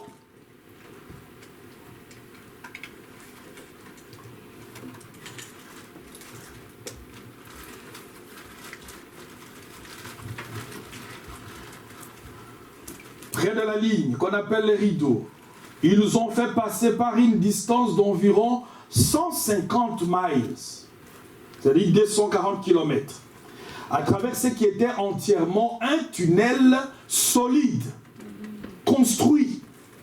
Vous vous rendez compte? Un tunnel de 240 km. Donc c'était un tunnel d'ici, pas très loin de Paris. Oui. Un tunnel qui fait cette distance-là, mais construit solidement. Et dit, à travers ce qui a été entièrement un tunnel solide construit manuellement. L'officier allemand qui est venu nous prendre avait en main une mitraillette. On a tiré les rideaux. Et là, dans la petite voiture dans laquelle nous roulions, j'ai dit, c'est quoi tout ça? Et un officier finlandais était assis à côté de moi. C'était là où le petit garçon avait été ressuscité. Il me ramenait de là. Je pense que vous avez déjà lu cela et ainsi de suite. Et il a dit, là derrière ces rideaux, Frère Branham, a-t-il dit, ils ont toutes sortes d'appareils secrets. Ils ont là des avions qu'ils peuvent lancer sur des fusées et qui peuvent bombarder votre pays. Et ça ne prendrait qu'une heure environ. Personne n'accède là derrière. Là, nous sommes dans les années, ici c'est une prédication des années 56 55. Donc, prédication des années 55. Alors, ici, vous savez, il n'y a pas longtemps, on venait de montrer un programme d'armement de la Russie. Vous avez vu ça? Il y a quelqu'un qui a vu ça un peu à la télé? Donc, il n'y a pas tellement longtemps, on a vu un programme d'armement de la Russie où la Russie exhibe, hein, il a exhibé ses armes. Parce que, en fait, si vous voulez, à partir de cette ligne qu'on appelle la ligne des rideaux de fer, c'est quand on a séparé l'Europe occidentale et l'Europe de l'Est, c'est à partir de là que l'union qu'on appelle l'OTAN a été créée. Ils ont créé l'OTAN, et l'OTAN dans lequel est venu se joindre les Américains, juste pour que le bloc de l'Est fasse évidemment un bloc, pour que les Américains et les Européens fassent un bloc contre le bloc de l'Est. Voyez? Juste pour que, évidemment, qui crée une super puissance ici, qui fait bloc contre l'Europe de l'Est. Et c'est un programme nucléaire, donc l'OTAN a été créé en ce moment-là. Alors, maintenant, ce programme nucléaire, où on sait que ces gens sont en train de se combattre, hein, où il y a la guerre froide qui a commencé, et la guerre qui continue, l'espionnage qui continue jusqu'à aujourd'hui. Évidemment, en ce moment-là, il y avait des armes, mais des armes non, seuls connaissent la portée de certaines de ces armes. C'est des gens qui travaillent dans tous ces services secrets, ces services d'espionnage. Parce que vous savez que même pendant la guerre mondiale, quand on a créé la première bombe atomique, qui avait été mise au point, la bombe atomique qui a été mise au point par les Américains n'étaient pas les premiers à mettre ça au point. Mais ils avaient vu que les Allemands commençaient les programmes d'armement où ils développaient, évidemment, tout était en développement pour pouvoir mettre au point une bombe atomique. Et donc là, le président américain en ce moment-là a dépêché les gens là-bas. Parce que les services d'espionnage avaient espionné et avaient mis au point, avaient renseigné qu'il y avait la mise au point de la bombe atomique qui commençait ici. Et donc, ils ont commencé, ils ont commencé à développer. Ils ont développé, il y a eu tellement une telle pression que les Américains ont sorti en premier la bombe atomique et qu'ils avaient fait des dégâts que vous savez aujourd'hui. Et même quand ils ont expérimenté ça aux États-Unis, les champs dans lesquels j'ai regardé à travers une vidéo le pylône dans lequel ils avaient laissé la première charge est tombée, a consumé complètement le bar de fer sur lequel, évidemment, on avait monté ça. C'est une arme. Il y a une charge d'énergie très grande. Amen. Une puissance énergétique énorme.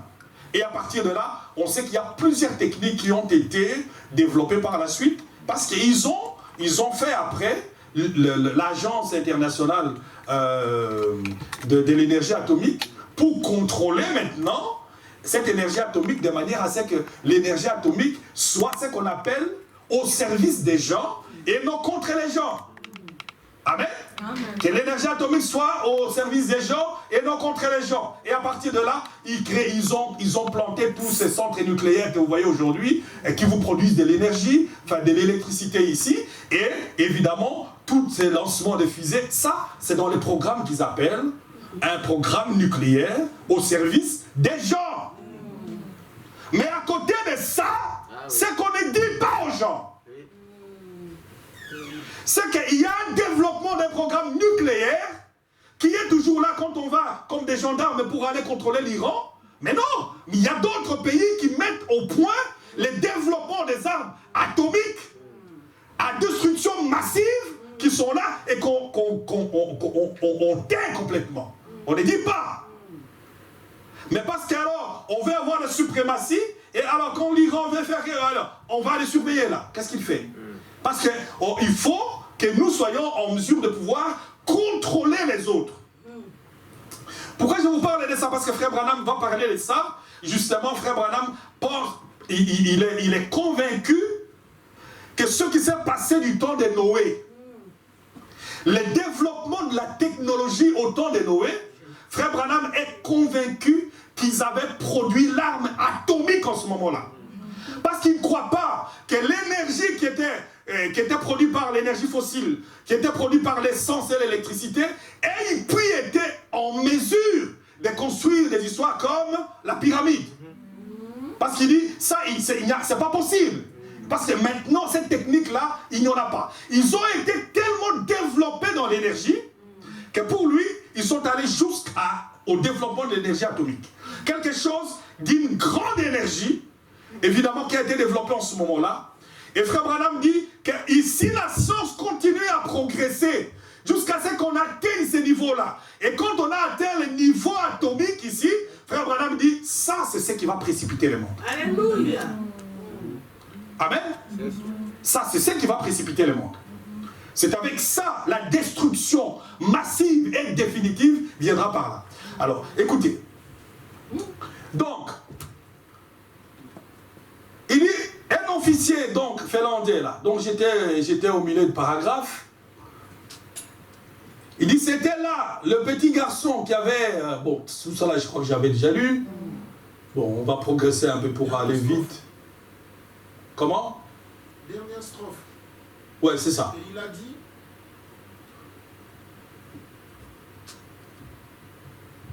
Alors, donc, ils ont toutes sortes d'appareils secrets, donc, et là, des avions qui peuvent lancer des fusées, qui peuvent bombarder, donc. Alors, au paragraphe 57, des bombes à hydrogène, des bombes à oxygène, et toutes sortes suspendues en grand nombre, comme cela. Et l'homme continue à s'enfoncer davantage dans le péché. Voyez? Parce que, en fait, l'homme met toujours en place tout pour sa propre destruction. L'homme met toujours tout pour sa... C'est là où on dit l'intelligence de l'homme est différente de l'intelligence de Dieu. L'intelligence de l'homme ne vient que pour détruire. Alors que l'intelligence de Dieu construit. C'est pour ça, frère. Et ça, il faut faire attention partout là où tu sois. Un enfant de Dieu soit quelqu'un qui construit. Amen. Amen. Quelqu'un qui construit, qui apaise, qui amène la paix, qui amène les choses dans la bonne direction. Un enfant de Dieu n'est pas là pour détruire. Il est là pour construire. Donc, alors, il dit, l'homme continue à s'enfoncer davantage dans le péché. Quand vous voyez que l'homme est en train de développer des choses pour détruire, en ce moment-là, au lieu que l'homme continue à s'enfoncer dans le péché, il faut que cela t'interpelle. Et c'est cela, frère, ce que nous faisons ici. Je vais essayer de me dépêcher pour vraiment, dans quelques minutes, essayer de terminer. Et les gens s'absentent, frère Madame dit, et les gens s'absentent de la réunion de prière le soir. Ils allument leur poste téléviseur, voyez, et suivent Lucky et toutes ces autres émissions, et ainsi de suite. Ils se disent des chrétiens. Voyez? Vous ne pouvez pas, frère. Comme j'avais déjà dit, j'étais étonné de voir les gens qui me téléphonaient les heures qu'on avait dit qu'on avait prière. Et c'est en ce moment-là que j'avais les téléphones qui sonnaient. Oh. J'ai dit, mais enfin, on a donné le programme à l'église, qu'à partir de telle heure jusqu'à telle heure, on va prier. On va faire la prière à la maison. C'est en ce moment-là que le téléphone sonne. Donc lui n'est pas en prière. Voilà, c'est clair. Il faut savoir que même si ici, même si c'est fermé, même si c'est relativement fermé, mais si on donne un programme, sachez qu'évidemment, l'église se tient dans votre maison. Et Dieu honore ça. Parce que c'est évidemment ce que vous avez convenu. Ce que vous avez lié. Dieu va honorer ça. Respectez ces heures de prière. Et je sais que Si vous pouvez faire plus, faites-les. Mais, je ne sais pas, mais j'aurais quand même beaucoup de doutes. Si vous ne savez déjà pas respecter ce qui a été convenu, si vous pouvez, évidemment, le soir comme ça, de vous-même prendre des initiatives pour qu'il y ait des séances, des jours de prière, alors qu'on dit, plus vous arrivez vers les temps de la fin, c'est en ce moment-là que vous devez beaucoup prier. Et en ce moment-là, c'est en ce moment-là que les téléphones le sont. Les frères, mais c'est le moment de prière. Tu ne pries pas. Bon. Voyez? Donc pendant ce moment-là, si vous avez la télévision, fermez la télévision. Vous avez la radio, fermez la radio. C'est le moment d'intimité avec Dieu. Allez dans la présence du Seigneur. Les temps sont tellement mauvais que nous avons besoin d'aménager un temps, un moment pendant lequel nous devons être dans la présence du Seigneur. Vous voyez? Et Frère Branham dit au paragraphe 58. Maintenant, je dirais ceci. En tant que serviteur du Seigneur, je crois que cela peut se déclencher n'importe quand. Amen. Vous voyez? Cela peut se déclencher n'importe quand. Il est dit comme serviteur du Seigneur. Une destruction complète. Donc là, ça ne sera pas... parce que Frère Branham n'arrête pas de le répéter, que s'il y a une troisième guerre qui se déclenche aujourd'hui, avec tout ce que j'ai vu, la Russie vient de montrer ici, mais même les gens disaient, mais les journalistes disaient, on a sous-estimé la force de l'adversaire. Maintenant, si vous faites l'alliance atlantique, mais contre eux, bah, évidemment, ils vont développer des armes. Et ils ont dit, nous les développons pour nous, et si vous attaquez un de nos alliés. Vous voyez? Ça, c'est la Russie. Et Frère Branham a dit, surveillez qui? La Russie. Amen. Amen. Ça, c'est un signe. Il a dit, surveillez la Russie. Il n'a pas dit, parce que quand l'Union soviétique était complètement... avait éclaté, les gens disent, oh voilà, l'Union soviétique a éclaté. Frère Branham n'a pas dit, surveillez l'URSS. Il a dit, surveillez la Russie. Amen. Un développement d'un programme nucléaire massif. Hein?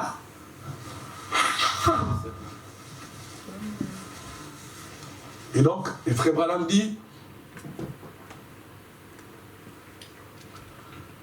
alors, c'est comme cela que les hommes avaient fait.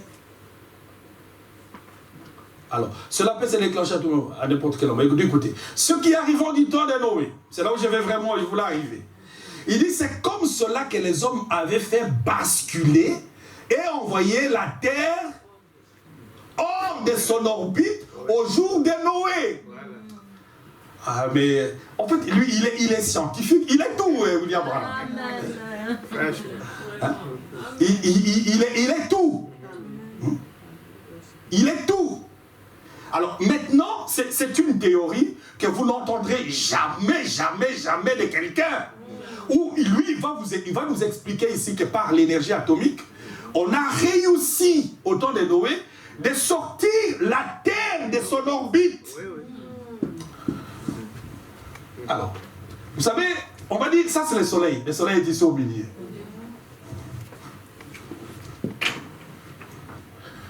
La Terre est ici. Vous savez qu'en fait, la Terre va tourner ici tout autour. Elle va tourner là tout autour.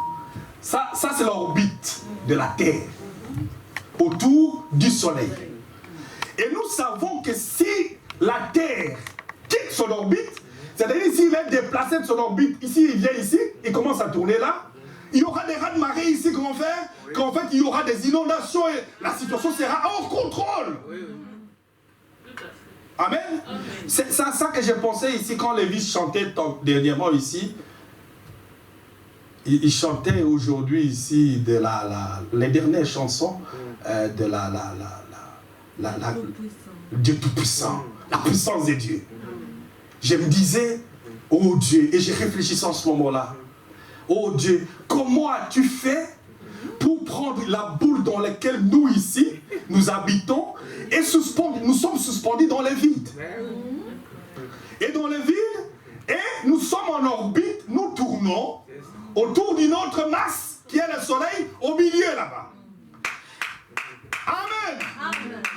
Il faut être fou pour ne pas s'incliner devant la force et la puissance de Dieu. Et si vous croyez que tout ça c'est du hasard, et moi chaque chanson qui est chantée, oh Dieu, ça me parle toujours des choses qui ont rapport avec la parole de Dieu. Comment il a fait ça sur orbite. Frère Branham ici nous dit ici qu'en fait, ce qui s'est passé du temps de Noé, ils avaient développé une énergie qu'ils ont réussi en fait à sortir la Terre de son orbite. Sortir la Terre carrément de son orbite. Nous savons qu'en fait, la Lune, que ce soit la Lune, les étoiles et tout ça, quand ils quittent un tout petit peu leur position, mais c'est une catastrophe ici sur la Terre. Amen. Alors, écoutez William Branham. Est-ce que vous aimez le prophète? Amen. Alors, et Frère Branham dit, c'est comme cela que les hommes avaient fait basculer, nous sommes au temps de Noé, et a envoyé la terre hors son orbite au jour de Noé. Lorsqu'ils avaient bâti les pyramides,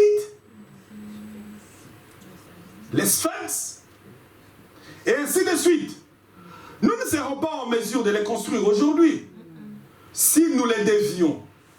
L'énergie de l'essence et l'énergie électrique ne pourra pas les bâtir.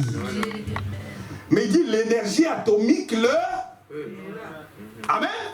L'énergie atomique le fera. Donc l'énergie atomique est capable de bâtir les pyramides et toutes ces choses qu'ils ont construites en ce moment-là, parce qu'il faut une grande charge énergétique.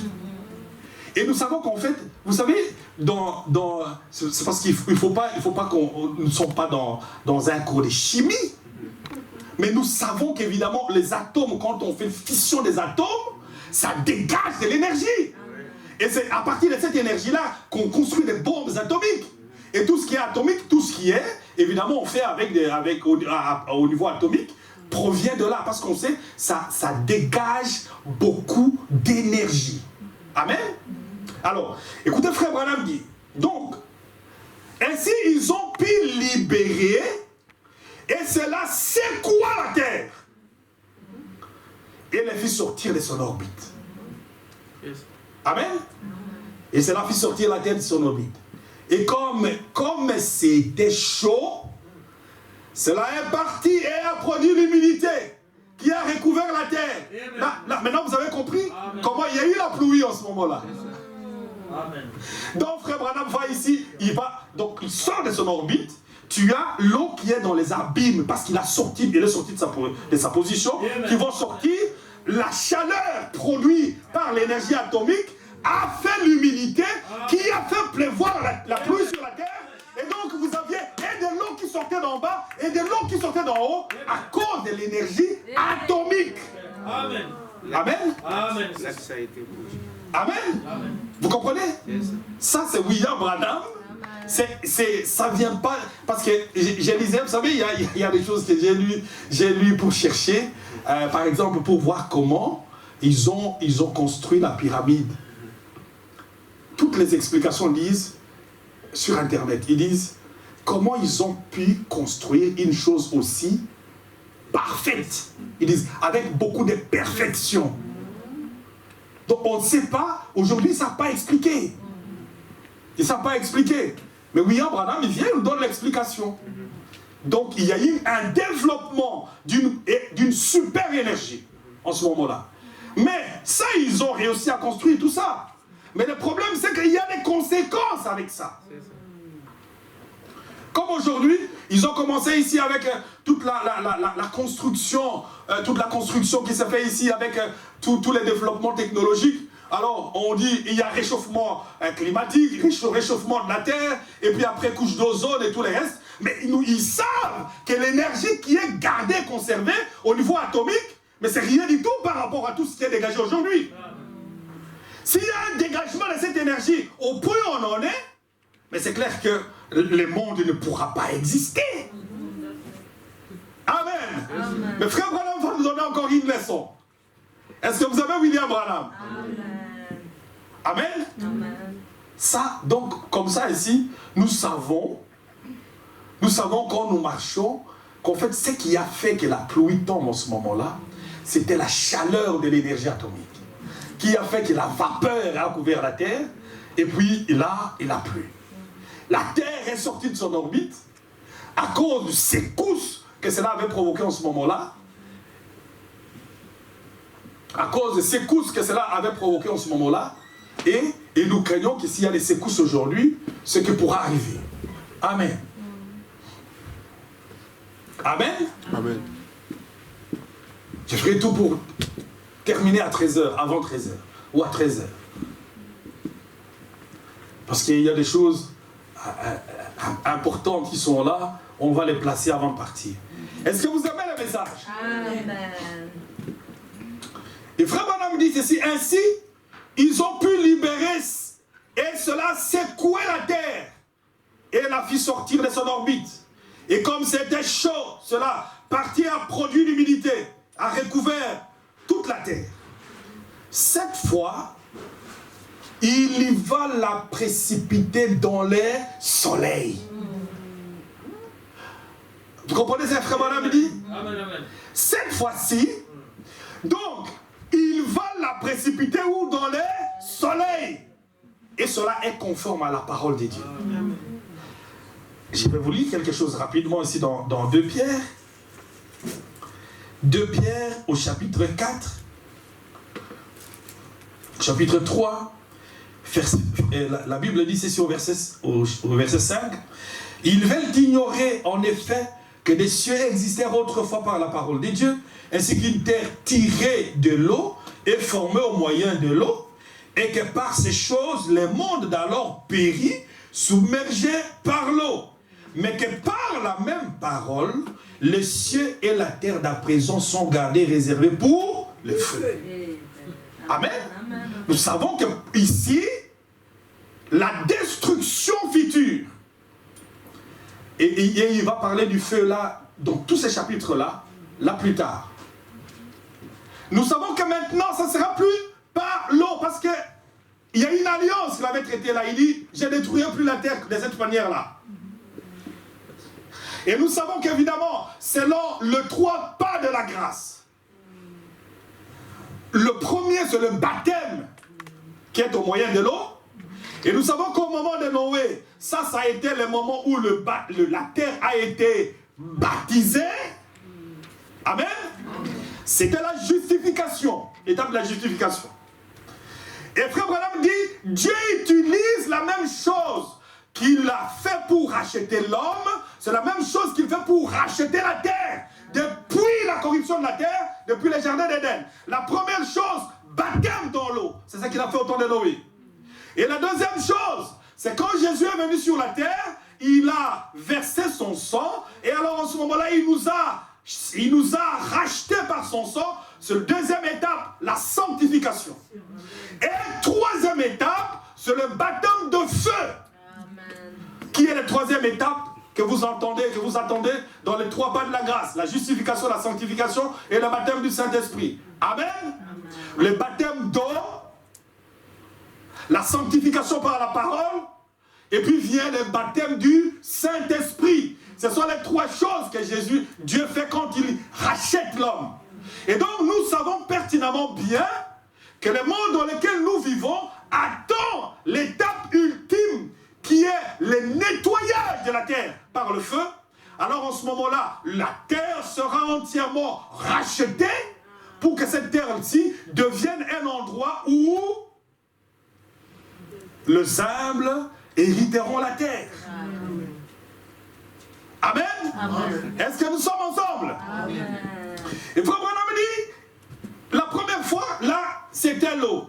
Mais cette fois-ci, il dit, il a sorti de l'axe et nous savons que l'eau est tombée d'en haut, l'eau est sortie d'en bas. Et nous savons ici, cette fois-ci, il va le précipiter dans le soleil. Mais nous savons quand Frère Branham enseigne ces choses, que la terre dans laquelle nous vivons ici, sur la terre sur laquelle nous vivons ici, c'est une boule qui est sortie du soleil, c'est même soleil. Amen. Frère Branham dit qu'en fait, Dieu ça c'était le four dans lequel il avait cuit les astres et les planètes. Il a cuit là-dedans et il a sorti comme un accouchement. Boum. Et puis il a fait des chutes libres de milliers d'années. Et puis il a dit stop.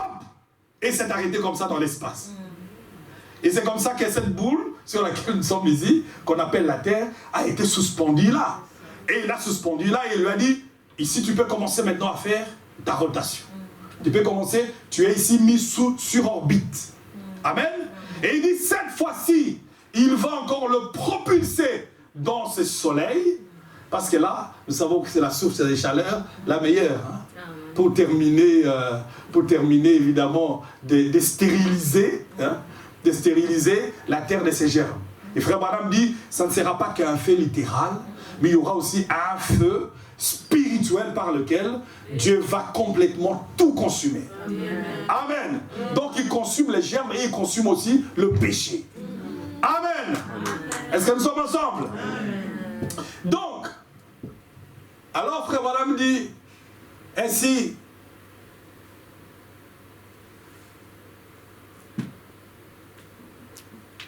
et cette fois-ci il va le précipiter dans le soleil, c'est tout à fait scientifique. Juste au centre, tel que Dieu l'a annoncé. Le voici maintenant. Nous sommes au temps de la fin. Voyez? Et les hommes ne sont toujours pas prêts. Vous comprenez quand frère Branham vous parle de ça, c'est juste pour que nous soyons toujours prêts. Est-ce que vous m'entendez? C'est pour que nous soyons toujours prêts. Toujours prêts. Et comment est-ce que nous serons prêts? Plus vous avancez vers la fin, appliquez la sagesse, soyez sobre et vaguez dans la prière. Amen. Et comme ça, vous allez vous conserver continuellement. Est-ce que nous sommes ensemble? Amen. Nous sommes au temps de la fin. Il dit, les hommes ne sont toujours pas prêts. Dieu envoie un réveil à travers les nations. Des grands signes, des miracles et prodiges apparaissent partout. Les malades sont guéris, les morts sont ressuscités et tout. Et les hommes continuent carrément à s'enfoncer, brûlant chaque feu rouge et fonçant dans chaque barrière. Voyez? Au 59, oh, direz-vous, je fréquente l'église, je suis aussi bon que vous. Ce n'est pas ça la question. Amen. Vous voyez? Comme on vous exhorte toujours à venir à l'église, à écouter la prédication qui est prêchée de l'église, ce n'est pas pour vous rattacher à l'église. Non. C'est juste pour que vous soyez attachés à la parole. Hein? Que vous puissiez développer votre rapport avec la parole de Dieu. De toute façon, frère Branham, il dit le salut est individuel. Et c'est une relation interpersonnelle entre le croyant et Dieu. Vous voyez? C'est juste ça. Et vous allez dire, je vais à l'église. Je suis aussi bon que vous. Ce n'est pas ça la question. Avez-vous reçu le Seigneur Jésus-Christ comme votre sauveur? Avez-vous été réconcilié? C'est ça le problème. Parce que nous savons que le péché a provoqué la séparation entre l'homme et Dieu. Et vous savez qu'évidemment, quand vous marchez dans la présence de Dieu, vous êtes réconciliés. Et vous savez que quand vous marchez dans le monde, les enfants de Dieu sont conduits par l'Esprit de Dieu. Et un enfant de Dieu, c'est là où on dit qu'un enfant de Dieu, c'est celui qui pêche. Parce que quand il fait quelque chose qui ne va pas, il va se réconcilier pour continuer sa marche dans la présence de Dieu. Amen. Marcher dans la présence de Dieu. Le tout, ce n'est pas d'aller à l'église. Ce n'est pas de prier. Ce n'est pas c'est de vivre la parole. Et de dire, je marche dans la présence de Dieu. Je suis quelqu'un qui est capable de pardonner. Je suis quelqu'un qui est capable de marcher, d'être longanime. Écoutez, je vais vous lire quelque chose ici.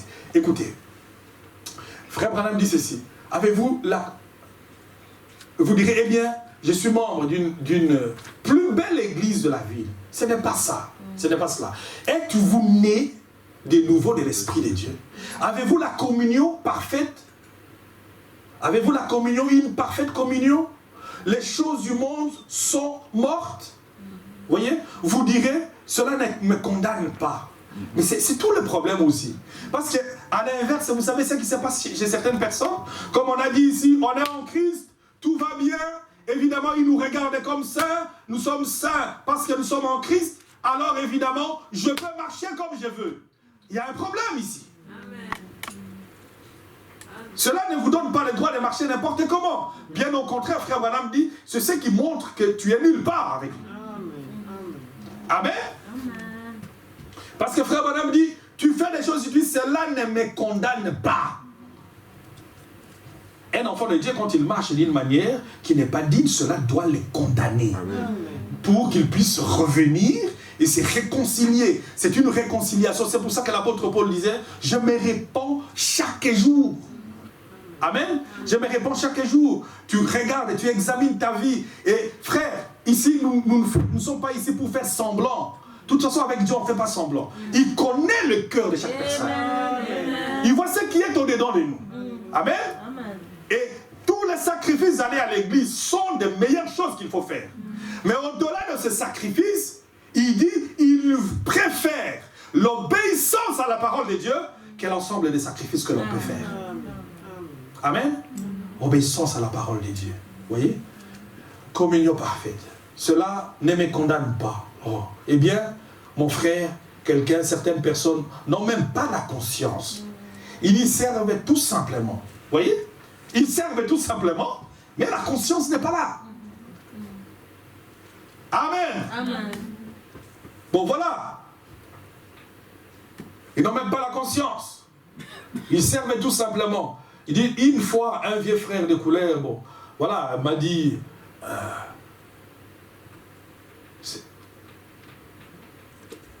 savez, je vais laisser tout ça pour qu'on puisse prier et pour qu'on puisse pas sortir. Et comme ça, je vais essayer de respecter ma parole. Vous voyez? Donc, tout ce que Dieu vous demande aujourd'hui, c'est de pouvoir, alors que nous savons que la fin est proche, il y a tout un tas de signes qui sont là qui le montrent. Vous voyez? Et les signes continuent à se développer et qui montrent que nous continuons à aller vers l'avant. Pourquoi il nous parle de ça? C'est pour que nous soyons prêts. Que nous puissions être prêts. Tout le temps, nous apprêter. Vous voyez? Que nous puissions nous apprêter. Plus on avance, il demande de vous la sagesse. Il demande que vous soyez sobre. Pour que vous puissiez vaguer dans la prière. Parce que sachez qu'en fait, ce qui vous permettra de faire face à cette énergie de destruction qui vient, c'est la sagesse que vous aurez, le fait que vous serez modéré et quand vous allez demander le secours continuellement dans la prière, vous serez fort. Vous serez un homme capable de pouvoir résister à toutes les tentations, à résister aux épreuves, à résister à tout ce qui viendra. Et vous tiendrez ferme. Et nous savons que le monde ici est dans un chemin de non-retour. Et ce qu'il attend aujourd'hui, c'est le feu. Et Dieu ne veut pas que nous arrivions là-bas. C'est pour ça qu'il nous parle aujourd'hui. Vous ne devez pas vous inquiéter. Sachez qu'il y a un chemin que Dieu a ouvert. De tous les problèmes qui devaient arriver, ce que nous aimons avec notre Dieu, c'est qu'il pourvoit toujours un chemin de sortie. Une voie de sortie. Et cette voie de sortie, c'est Christ. Amen. C'est Christ. Et cette voie de sortie, c'est Christ. La réconciliation avec lui. Il vient un de ce jour nous chercher afin que nous puissions aller dans sa présence. Hein? Il ne reste plus rien de bon ici sur la terre.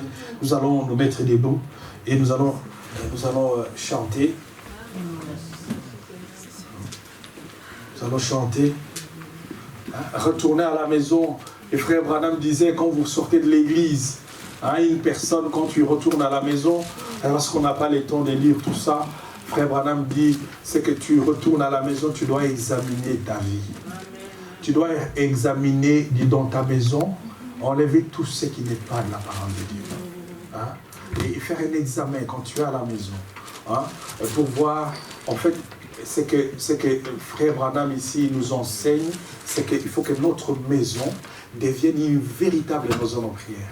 Vous voyez, un véritable hôtel de Dieu, un véritable endroit où la parole de Dieu s'élève.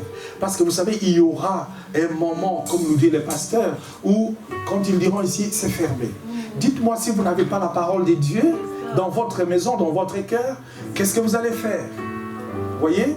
Et Frère Branham n'est pas venu pour nous enseigner à être des chrétiens qu'il faut saupoudrer, qu'il faut tous les jours.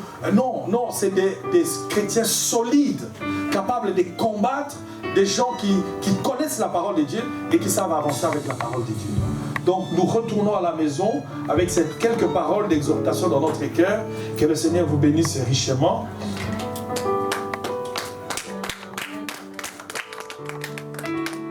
Les nations se disloquent.